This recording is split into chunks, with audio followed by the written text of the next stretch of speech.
saw Doomsday County at Mondo, Baltimore. It's a film festival in Maryland, and if you want to know more, check Project Million Entertainment for some videos I did while there.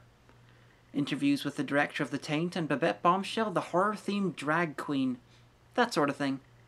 Doomsday County is a recent trauma release and deals with strange happenings in a small town. It's sort of an anthology movie, with the uniting factor being mostly the town itself. There are 4 stories. They deal with vampires in a dormitory, zombies being unleashed in a film school, cops tracking down a melting mad scientist, and finally, an alien invasion which can only be stopped by pretty much Amy Lee from Evanescence if she was a lesbian part-time secret agent. Listen, when I woke up this morning, I did not have destroy invading aliens, kill my girlfriend, and save the planet on my to-do list. Ain't gonna happen. And I think we can all agree that Evanescence would be much improved if Amy Lee was a lesbian part-time secret agent. Like Damon Dog Dead of Night, this is pretty much a really fun tabletop World of Darkness campaign being run by someone who clearly doesn't give much of a shit. The sort of campaign that would give Spoonie half a dozen episodes of Counter Monkey. I was surprised to find out that each part of the film was directed by a different person, because it honestly doesn't feel like it. The directing is mainly very pedestrian, but there's small parts that really elevate it. There are parts in all the stories that feel like an early Sam Raimi movie, but unfortunately those parts don't come around anywhere near enough. One of those bits is the opening credits sequence. It follows the delivery of a package that will be instrumental in the zombie movie. It's very simple, but cool. There's a place where darkness reigns,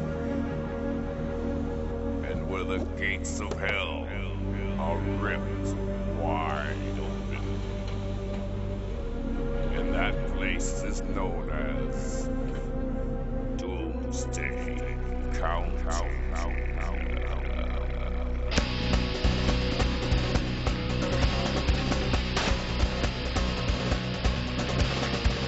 Now, as happens with all anthology movies, not all the parts will be as good as each other.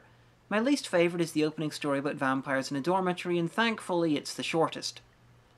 I also wasn't a massive fan of the cops versus a mad scientist story, because really I didn't give a crap about the villain. But I did like the cops. Even if one of them is basically LC from Cineradio after about 20 years, and 800,000 cheeseburgers. I loved the second story about zombies in a film school in spite of its pretty terrible makeup and acting. Why'd I love it? Honestly, mostly because of the setup. A zombie outbreak of awful-looking zombies taking place where people are filming a low-budget zombie movie. What a way to masterfully stretch your disbelief. Of course the actual zombies can't look good, or everyone would be able to realise that they're not extras dressed as zombies. It's genius! The best section is the last one. It stars rock star / lesbian secret agent Betsyretta, and she is amazing. You could build a whole movie around her. And her running out of a concert when she received the "Come and save the fucking day" call just gave me flashbacks to Brad Turner in Mask. It was great. Her part also unites the other sections into a whole, making the film more than just about the area, Doomsday County, and it is wonderful. How wonderful? A crisis crossover that unites the heroes from all the other sections into an elite, alien-killing team. That's wonderful. The only issue I have with the Betsyretta section is the lack of kissing and sex between her and her girlfriend. Maybe they were trying to be grown-up and trying not to go for titillation, but it came across like a homophobic double standard, because they wouldn't have done that if it was a straight couple. The effects and acting are a mixed bag. The zombie makeup is pretty rough, but the effects on the aliens are mostly great.